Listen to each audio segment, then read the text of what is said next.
अस्सलाम वालेकुम। इस लेक्चर में हम इम्प्रॉपर इंटीग्रल के बारे में डिस्कस करेंगे। इम्प्रॉपर इंटीग्रल के बारे में डिस्कस करने से पहले थोड़ा सा मैं रिव्यू देता चलूँ कि इससे पहले हम जो है वो इनडेफिनिट इंटीग्रल के बारे में पढ़ चुके हैं, जो कि इस फॉर्म का होता है। यानी कि इसमें हमारे पास क्या होता है कि अपर और लोअर लिमिट इन्वॉल्व नहीं होती। और हम जो है वो डेफिनिट इंटीग्रल के बारे में भी पढ़ चुके हैं, जो कि इस फॉर्म का होता है। और यहाँ पे हमारे पास जो है अपर और लोअर लिमिट इन्वॉल्व होती है, यानी कि ऐसा इंटीग्रल जिसमें अपर और लोअर लिमिट इन्वॉल्व होती है उसे हम डेफिनेट इंटीग्रल कहते हैं। और यहाँ पे हमारे पास जो है दो कंडीशंस थी लिमिट्स के ऊपर, यानी कि हमारे पास ये जो अपर और लोअर लिमिट थी ये फाइनाइट थी, और हमारे पास जो इंटीग्रैंड था ये बाउंडेड था on a closed interval A B के ऊपर। अब इम्प्रॉपर इंटीग्रल जो बेसिकली वो भी डेफिनेट इंटीग्रल की एक टाइप है। इसकी हम जो है वो डेफिनेशन देख लेते हैं कि अ डेफिनेट इंटीग्रल ए से B F of X D X is called an improper integral if a or b is not finite and f is unbounded on a b। यानी कि ये एक डेफिनेट इंटीग्रल की ऐसी type है जिसमें हमारे पास अपर और लोअर लिमिट फाइनाइट नहीं होती, और हमारे पास जो इंटीग्रैंड है वो अनबाउंडेड होता है on a closed interval A B के ऊपर। अब इसमें इम्प्रॉपर इंटीग्रल की भी दो टाइप्स हैं। सबसे पहले हम improper integral of first kind को डिस्कस कर लेते हैं। इसमें इसकी डेफिनेशन ये है कि an improper integral is set to be of first kind if either A और बी और both A B are infinite. यानी कि ये एक ऐसा इंटीग्रल है जिसमें हमारे पास जो है अपर और लोअर लिमिट में से कोई एक जो है वो फाइनाइट नहीं होती या दोनों फाइनाइट नहीं होती। तो ऐसे इंटीग्रल को हम कहते हैं कि improper integral of first kind. यानी कि ये हमारे पास जो है वो इस फॉर्म का होता है। यहाँ पे देखें कि ये तो फाइनाइट है हमारे पास, लेकिन यहाँ पे अपर लिमिट जो है वो इनफाइनाइट है। इसी तरह ये दोनों इनफाइनाइट है हमारे पास। इसी तरह ये लोअर लिमिट इनफाइनाइट है और अपर जो है वो फाइनाइट है। तो ऐसे इंटीग्रल को हम कहते हैं कि ये इंटीग्रल हमारे पास improper integral of first kind. इसके बाद हम देख लेते हैं improper integral of second kind से क्या मुराद है, उसकी डेफिनेशन देखते हैं।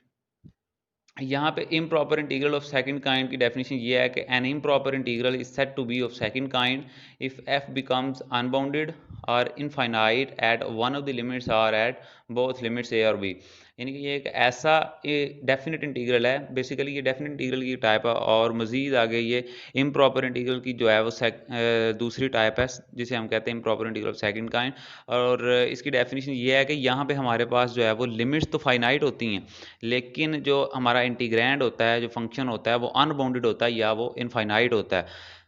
फॉर एग्जांपल हमारे पास ये एक इंटीग्रल है, इसमें देखें कि अपर और लोअर लिमिट तो हमारे पास यहाँ पे फाइनाइट हैं, लेकिन यहाँ पे हमारा जो इंटीग्रैंड है ये हमारे पास अनबाउंडेड हो जाता है ऑन अपर लिमिट। यानी कि सीकेंट एक्स जो है वो पाई/2 पे अनबाउंडेड हो जाता है। तो ऐसे इंटीग्रल को हम कहते हैं कि improper integral of second kind. अब हम चेक कर लेते हैं कि इम्प्रॉपर इंटीग्रल जो है वो कन्वर्ज कब करेगा।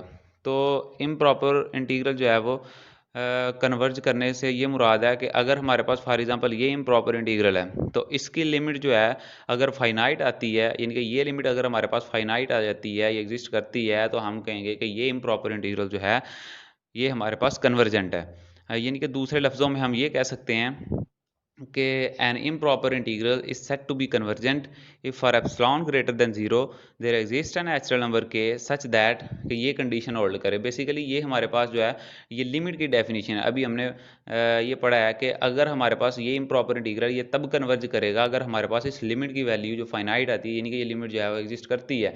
तो बेसिकली दूसरे लफ्ज़ों में हम अगर इसकी डेफिनेशन लिखें लिमिट की, तो वो यही बनती है for all lambda greater than के। यहाँ पे के हमारे पास कोई भी फिक्स नंबर है। अब एक और बात यहाँ पे याद रखने वाली है कि ये फॉर एग्जांपल हमारे पास इम्प्रॉपर इंटीग्रल्स हैं, तो ये कन्वर्ज तब भी करेंगे अगर हमारे पास एफ ऑफ एक्स जो है वो बाउंडेड है। अदरवाइज ये जो इंटीग्रल हैं ये डाइवर्जेंट होंगे। फॉर एग्जांपल ये देखें, फॉर एग्जांपल ये हमारे पास एक इंटीग्रल है, यहाँ पे ये हमारे पास जो है वो अनबाउंडेड आ गया, तो इसका मतलब है कि ये हमारे पास जो है वो डाइवर्जेंट है। तो ये कन्वर्ज कब करेगा इम्प्रॉपर इंटीग्रल जो है, हमने ये कंडीशन तो पढ़ ली कि ये कन्वर्ज करेगा। तो इसकी जो है वो प्रैक्टिकल एग्जांपल देख लेते हैं कि ये इम्प्रॉपर इंटीग्रल हमारे पास कन्वर्ज कब करेगा। अब यहाँ पे ये एग्जांपल है कि check the convergence or divergence of this improper integral. अब सबसे पहले आप ये देखें कि यहाँ पे हमारे पास जो लोअर लिमिट है वो हमारे पास जो है वो इनफाइनाइट है और अपर लिमिट फाइनाइट है, तो इसका मतलब है कि ये हमारे पास improper integral of first kind. तो अगर ये improper integral of first kind है तो ये कन्वर्ज कब करेगा, अगर इसकी जो है वो लिमिट फाइनाइट आएगी, यानी कि ये अगर लिमिट कैलकुलेट करें तो वो हमारे पास फाइनाइट आए, या तो हम कह सकेंगे कि ये हमारे पास जो इंटीग्रल है ये कन्वर्ज करेगा। तो बेसिकली अब हम इसी के लिए वर्किंग करेंगे। तो यहाँ पे हमारे पास जो है वो limit lambda approaches to minus infinity lambda से 0 1/1 + x² तो इसको जब हमने इंटीग्रेट किया तो हमारे पास ये आंसर आ गया। मज़ीद जब हमने अपर लोअर लिमिट को पुट किया तो हमारे पास ये आ गया। अब हमें पता है कि टेन ज़ीरो जो है वो ज़ीरो होता है और टेन जो है माइनस इन्फिनिटी जो है वो हमारे पास -π/2 पे वैल्यू देता है माइनस इन्फिनिटी की। तो इसका मतलब है कि यहाँ पे हमारे पास ये फॉर्म आ गई इसकी। तो जब इसे हमने कैलकुलेट किया तो ये हमारे पास आ गया π/2। तो π/2 हमें पता है कि एक फाइनाइट नंबर है, इसका मतलब है ये लिमिट हमारे पास जो है वो फाइनाइट वैल्यू आ गई इसकी। तो अगर इसकी फाइनाइट वैल्यू आ गई है तो इसका मतलब है ये जो इम्प्रॉपर इंटीग्रल था ये हमारे पास जो है वो कन्वर्जेंट है। मज़ीद एक और एग्जांपल देख लेते हैं इसकी।